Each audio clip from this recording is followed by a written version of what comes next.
आज हम gravitational analogue of a simple electric circuit के बारे में पढ़ेंगे। तो यहाँ पर इलेक्ट्रिक सर्किट हम किसे कहते हैं कि आपके पास एक ऐसा बंद रास्ता यानी कि closed path through which electric current flows, यानी कि एक बंद रास्ते में से जब आपके पास जो कि तारों और सर्किट एलिमेंट्स की मदद से बनाया जाएगा और उसमें इलेक्ट्रिक करंट फ्लो करे तो उसको हम क्या कहते हैं, इलेक्ट्रिक सर्किट। जैसे कि इस एनिमेशन में जो कि मैंने fed.colorado.edu की वेबसाइट से ली है, यहाँ पर हमारे पास एक बैटरी है, उसके साथ साथ ये तारे हैं और यहाँ पर आपके पास बल्ब है। अब ये जो तार है और इस बैटरी के दरमियान कोई कनेक्शन नहीं है, तो यानी कि एक बंद रास्ता मौजूद नहीं। जैसे ही मैं यहाँ पे इसको जोड़ूंगा तो आप ये देखेंगे कि एक बंद रास्ते की वजह से इलेक्ट्रॉन्स क्या कर रहे हैं, वो यहाँ पर देख रहे हैं कि वो फ्लो कर रहे हैं। जब इलेक्ट्रॉन्स एक बल्ब में से गुजरते हैं, फ्लो करते हैं, तो उससे करंट बनता है और करंट की वजह से फिर आपके पास ये जो बल्ब है वो क्या हो रहा है, वो रोशन हो रहा है। जबकि gravitational analogue of a simple electric circuit का यहाँ पर क्या मतलब है कि असल में आपको ये बताता है कि it explains how electric current flows by comparing it with the flow of water under gravity. यानी कि आपके पास इलेक्ट्रिक करंट जो कि चार्जेस यानी कि इलेक्ट्रॉन्स के फ्लो की वजह से होता है, उस इलेक्ट्रॉन के फ्लो को हम कैसे कंपेयर कर सकते हैं, किसके साथ, पानी के फ्लो के साथ, किसकी मौजूदगी में, ग्रेविटी की मौजूदगी में। जैसे कि आपके पास यहाँ पर एक मैंने डायग्राम लेकर आया हूँ जिसमें हमारे पास एक सेल है, मान लीजिए कि यहाँ पर एक बैटरी है, फिर यहाँ पर एक स्विच, जैसे कि आपके घरों में बटन लगा होता है वो स्विच है, और यहाँ पर एक बल्ब है। तो आपके पास बल्ब को तारों के जरिए से इस बैटरी के साथ जोड़ा जाता है। तो जैसे ही आप इस स्विच को नीचे करते हो, यानी कि आप अपने घर का जो कमरे का बटन है उसको दबाते हो, तो उससे बल्ब क्या हो जाता है, वो रोशन हो जाता है। अब क्यों रोशन हो जाता है? क्योंकि आपके पास इलेक्ट्रॉन्स को फ्लो होने के लिए एक रास्ता मिल जाता है। इसी तरह यहाँ पर आपके पास ये जो चीज़ बताई गई है ना, वो किसके कंपैरिजन में बताई गई कि जैसे आपके पास एक कंटेनर हो, उसमें ज़्यादा पानी मौजूद हो, और एक ऐसा कंटेनर हो जिसमें कम पानी मौजूद हो, और उन दोनों कंटेनर को आपस में आप एक पाइप की मदद से जोड़ दें, तो आपके पास जिस कंटेनर में पानी ज़्यादा मौजूद होगा वहाँ पे प्रेशर क्या होगा, वो ज़्यादा होगा, और जहाँ पर पानी कम मौजूद होगा वहाँ पे प्रेशर क्या होगा, वो कम होगा। तो पानी क्या करता है कि वो हाई प्रेशर से क्या करता है, वो लो प्रेशर की तरफ जाता है। तो इसी तरह आपके पास जो पार्टिकल्स होते हैं, जिन पर चार्जेस होते हैं, वो भी क्या करते हैं कि वो हाई पोटेंशियल से किसकी तरफ जाते हैं, लो पोटेंशियल की तरफ जाते हैं, और उससे फिर क्या होता है कि आपके पास एक इलेक्ट्रिक करंट बनता है, और वो जो इलेक्ट्रिक करंट है उसी की वजह से आपके पास ये बल्ब रोशन होता है। तो जैसे यहाँ पर पानी हाई पोटेंशियल से लो पोटेंशियल की तरफ, या सॉरी कहना चाहिए कि हाई प्रेशर से लो प्रेशर की तरफ जाता है, तो वैसे ही यहाँ पर चार्जेस क्या होते हैं कि आपके पास वो हाई पोटेंशियल से लो पोटेंशियल की तरफ जाते हैं, और उससे फिर आपके पास करंट बनता है। तो यहाँ पर आपके पास जो करंट होगा वो आपके पास चार्जेस के यानी कि इलेक्ट्रॉन्स के फ्लो की वजह से हो सकता है, या पॉजिटिव चार्जेस के फ्लो की वजह से। यहाँ पर आपके पास ये जो पानी का फ्लो है ना, इसकी वजह से जो करंट होगा उसको हम क्या कह सकते हैं कि वाटर करंट। तो यानी कि आप इस चीज़ का इस्तेमाल करके एक इलेक्ट्रिक सर्किट के अंदर करंट कैसे फ्लो होता है उसको आप बयान करते हैं। तो यही हमारे पास कहलाती है हाइड्रोलिक एनालॉगी या एनालॉजी, और या फिर आप कह सकते हैं कि gravitational analogue of simple electric circuit. जबकि जो दूसरा तरीका इस्तेमाल किया जा सकता है इसी चीज़ को एक्सप्लेन करने का, वो ये है कि आपके पास एक कंटेनर हो जिसमें आपके पास यहाँ तक पानी भरा हुआ है, और नीचे से आपने कोई एक छोटा सा गैप ओपन किया हुआ है जिससे पानी बाहर निकल सकता है। तो अब आपके पास ज़मीन के लिहाज से अगर देखा जाए तो ये पानी जो है वो आपके पास, मान लीजिए कि ज़मीन पर हिस्सा है पाइप का, तो यहाँ पर आपके पास जो पोटेंशियल एनर्जी है पानी की वो फिर क्या होगी, वो जीरो होगी। जबकि यहाँ पर जब कोई चीज़ ज़मीन के लिहाज से किसी ऊंचाई पर मौजूद होती है तो उसके अंदर जो एनर्जी जमा हो जाती है जिसकी मदद से काम हो सकता है, वो एनर्जी क्या है, ग्रेविटेशनल पोटेंशियल एनर्जी। तो आपके पास इस पॉइंट ए और आपके पास पॉइंट बी के दरमियान एक एनर्जी का फ़र्क है। यहाँ पर आपके पास ग्रेविटेशनल पोटेंशियल एनर्जी ज़्यादा है, यहाँ पर वो कम है। तो पानी क्या करेगा कि आपके पास हाई ग्रेविटेशनल पोटेंशियल एनर्जी से लो ग्रेविटेशनल पोटेंशियल एनर्जी की तरफ आने की कोशिश करेगा। तो अगर यहाँ से ये पाइप का एंड खुला होगा तो ये सारे का सारा पानी आहिस्ता आहिस्ता क्या होता जाएगा, वो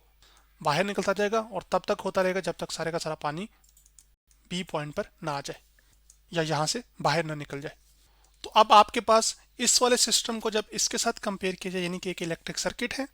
और यहाँ पर चीज़ों को पानी के फ्लो के लिहाज से बात की जा रही है, तो यहाँ पर जो पानी है उसको, वाटर को हम क्या कहेंगे कि आपके पास वाटर को इस सर्किट के लिहाज से रिलेट किया जाएगा, किसके साथ, चार्ज के साथ। जैसे कि इस एनिमेशन में यहाँ पर वो जो चार्जेस फ्लो हो रहे हैं वो आपके पास क्या है, वो इलेक्ट्रॉन्स हैं। तो जैसे यहाँ पर आपके पास इस कंटेनर के पाइप पानी में और इस कंटेनर के पाइन में जो पानी है, इस कंटेनर में जो पानी मौजूद है, इनके दरमियान प्रेशर का फर्क है ना। तो इसी तरह यहाँ पर आपके पास ये जो बैटरी के दो टर्मिनल्स होंगे ना, इसमें आपके पास एक ये जो हिस्सा है जहाँ पे पॉजिटिव चार्ज लिखा हुआ है, इस जहाँ पर पॉजिटिव चार्ज लिखा होगा इसका मतलब है कि इसका जो पोटेंशियल है वो हाई है, जबकि आपके पास जहाँ पे लो पोटेंशियल लिखा हुआ है इसका मतलब यहाँ पर इसका जो पोटेंशियल है वो क्या है, वो कम है। तो पोटेंशियल का फर्क होगा बिल्कुल उसी तरह जैसे आपके पास यहाँ पर प्रेशर का डिफरेंस है, जबकि प्रेशर हम किसे कहते हैं कि किसी एरिया पर कितनी फोर्स ज़्यादा लग रही है। तो जितनी ज़्यादा फोर्स लग रही होगी तो आपके पास उधर प्रेशर भी उतना ही ज़्यादा होगा। अब अगर हम नीचे वाले हिस्से पे देखें तो ऊपर ज़्यादा पानी मौजूद है, यानी कि पानी का ज़्यादा वेट मौजूद है, तो वो ज़्यादा फोर्स लगा रहा होगा इस एरिया के ऊपर, इस वजह से इधर प्रेशर ज़्यादा है, जबकि यहाँ पे प्रेशर कम है। क्यों? क्योंकि इससे ऊपर जो पानी मौजूद है वो कम है, तो उसका वेट भी कम होगा, तो वो कम ही फोर्स लगा रहा होगा। जबकि यहाँ पर जैसे पानी फ्लो होता है ना, तो आपके पास उसको हम फ्लो वाटर कह रहे हैं। तो फ्लो वाटर की वजह से आपके पास क्या होगा कि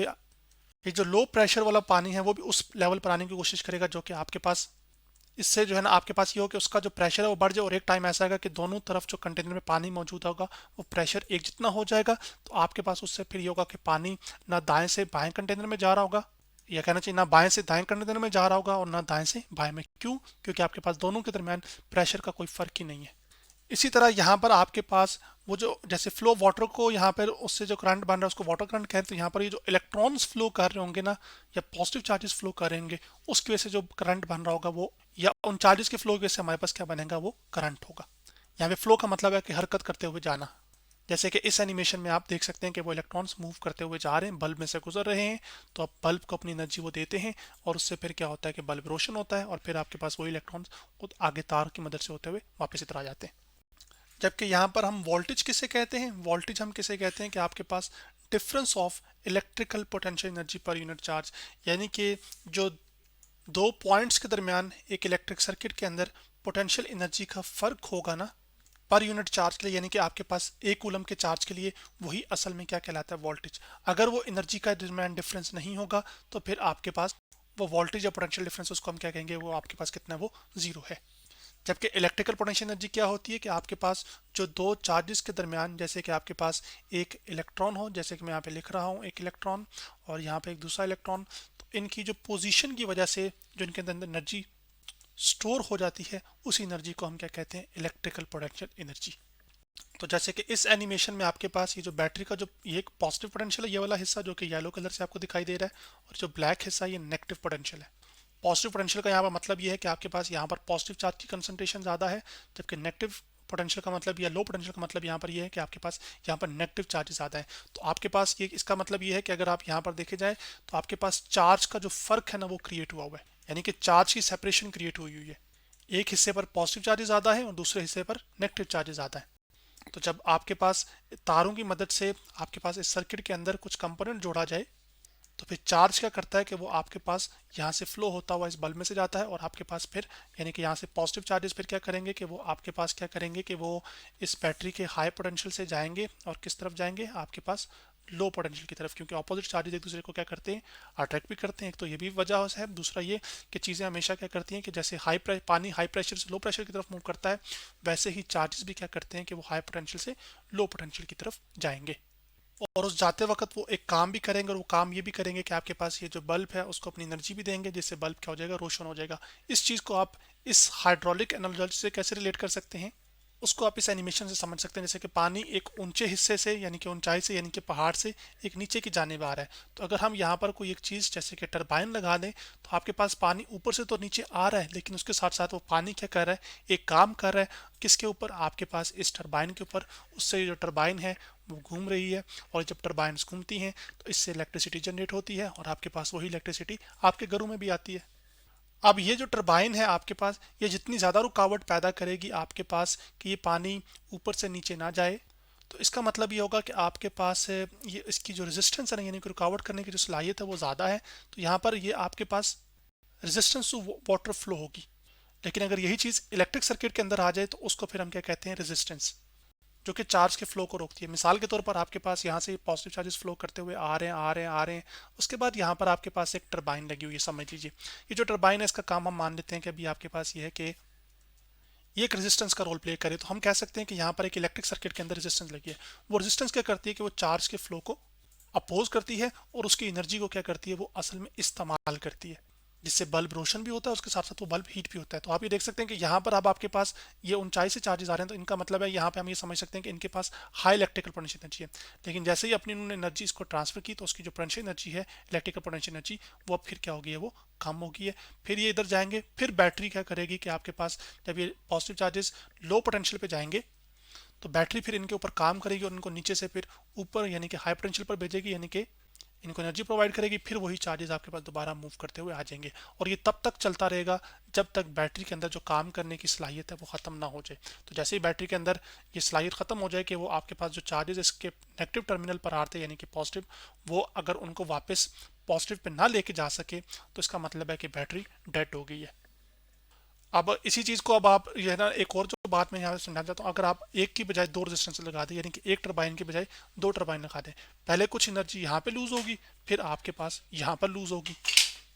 अब यहाँ पर वो जो इलेक्ट्रिकल पोटेंशियल एनर्जी होगी वो किस फॉर्म में तब्दील हो रही है, यहाँ पर आपके पास टरबाइन घूम रहा है, जैसे कि मान लीजिए कोई पंखा है तो पंखे के जो है पार हैं वो घूम रहे हैं। टरबाइन को मैं खाली पंखे से जोड़ रहा हूँ समझाने के तौर पर। तो ये भी चार्जेस के फ्लो के लिए रुकावट पैदा करेगा, ये भी पैदा करेगा, और उससे ये होगा कि ये असल में वो उन चार्जेस की जो एनर्जी है उसका इस्तेमाल करके ये क्या करेंगे, घूमेंगे, लेकिन उससे ये हो रहा होगा कि जो पोटेंशियल एनर्जी है वो इनकी डिक्रीज हो रही होगी, फिर यहाँ से इधर जाएंगे और आपके पास तो जितनी चीज़ें आप ज़्यादा लगाते जाएंगे उतनी फिर जो है ना वो आपके पास वो इलेक्ट्रिकल जो पोटेंशियल एनर्जी है वो किसी और फॉर्म में फिर क्या हो रही होगी, वो ज़्यादा तब्दील हो रही होगी। तो वो जो एनर्जी है वो आपके पास इस सर्किट के कंपोनेंट्स में फिर क्या हो रही होगी, वो डिस्ट्रीब्यूट हो रही होगी। अब करंट ज़्यादा है या कम है वो कैसे पता चलेगा, उसको आप इस एनिमेशन में देख सकते हैं। जैसे कि इस एनिमेशन के अंदर आपके पास ये भी आपके पास एक समझ लीजिए कि क्या है कि आपके पास एक कंटेनर है या एक वायर है और ये भी एक वायर है। अब इसमें एक वायर के अंदर जो है ना वो आपके पास कम नंबर ऑफ इलेक्ट्रॉन्स एक सेकंड के अंदर एक जगह से दूसरी जगह गुजर कर जा रहे हैं, जबकि इसमें वही जो नंबर ऑफ इलेक्ट्रॉन्स हैं वो ज़्यादा गुजर कर जा रहे हैं। तो यहाँ पर करंट ज़्यादा होगा और यहाँ पे करंट कम होगा। और ये तमाम तरह एनिमेशन है वो मैंने किस चैनल से ली हुई है, वेबसाइट से ली हुई, सॉरी, वो caserscience.wordpress.com की वेबसाइट से। फिर अब ये है कि आप इस जो है ना ये जो पाइप है या जो वायर है इसको जितना आप नैरो करते जाएंगे यानी कि पतला करते जाएंगे उतने फिर कम इलेक्ट्रॉन गुजर पाएंगे, तो इसका मतलब है कि करंट फिर उतना ही कम होगा। इसी चीज़ को आप जो है ना वो यहाँ पर इस चीज़ में देख सकते हैं, जैसे कि ब्लड फ्लो की मिसाल से जोड़ा गया। तो यहाँ पर आपके पास ये नैरो है, यहाँ पर ये है तो थोड़ा सा खुला हिस्सा है, तो यहाँ से ब्लड जो है वो फ्लो ज़्यादा हो सकेगा कैपिलरीज की तरफ और यहाँ पर कम हो पाएगा। तो इसी तरह कम अगर इलेक्ट्रॉन्स एक जगह से गुजरे होंगे तो करंट भी कम बनेगा, और ज़्यादा अगर इलेक्ट्रॉन्स गुजरे होंगे तो वो फिर करंट भी ज़्यादा बन रहा होगा। और अगर बिल्कुल ही पतला कर देंगे ना तो यानी कि नैरो कर देंगे तो इसका मतलब है कि आपने रेजिस्टेंस को बहुत ज़्यादा कर दिया। जब रेजिस्टेंस बहुत ज़्यादा हो जाएगी तो चार्ज फिर फ्लो ही कम करेगा यहाँ से। तो जितना अब आप नैरो करते जाएंगे उतना ही इलेक्ट्रॉन्स के पास फ्लो होने के लिए जगह कम होगी, यानी कि उनका जो एरिया है वो आपके पास कम है। तो इसका मतलब जितना एरिया छोटा होता जाएगा उतनी फिर रेजिस्टेंस बढ़ती जाएगी, तो कम चार्जेस क्या करेंगे, फ्लो करेंगे। यहाँ पर उसने जो मिसाल है वो खाली ब्लड फ्लो के लिहाज से दी हुई है, लेकिन आप इसको ब्लड फ्लो के लिहाज से, पानी के फ्लो के लिहाज से, चार्जेस के फ्लो के लिहाज से आप हर एक चीज़ से जोड़ सकते हैं। मकसद ये है कि चीज़ों को समझना है। इसी चीज़ को पानी के लिहाज से आप इस में इन दो पिक्चर्स में देख सकते हैं। यहाँ पर आपके पास ये जो एरिया है वो ज़्यादा है तो ज़्यादा पानी फ्लो कर रहा होगा, तो इसका मतलब है पानी के फ्लो के लिए कम रुकावट है, तो आपके पास ज़्यादा फिर करंट क्या होगा, फ्लो होगा। और करंट का यूनिट क्या होता है, एम्पेयर। यहाँ पर यही जो वाया है ना यानी कि जो आपके पास एरिया है वो क्या है, वो छोटा है। रेजिस्टेंस चार्ज के फ्लो के लिए या पानी के फ्लो के लिए इतनी ही ज़्यादा होगी, तो आपके पास करंट जो है वो कम एम्पेयर फ्लो करेगा।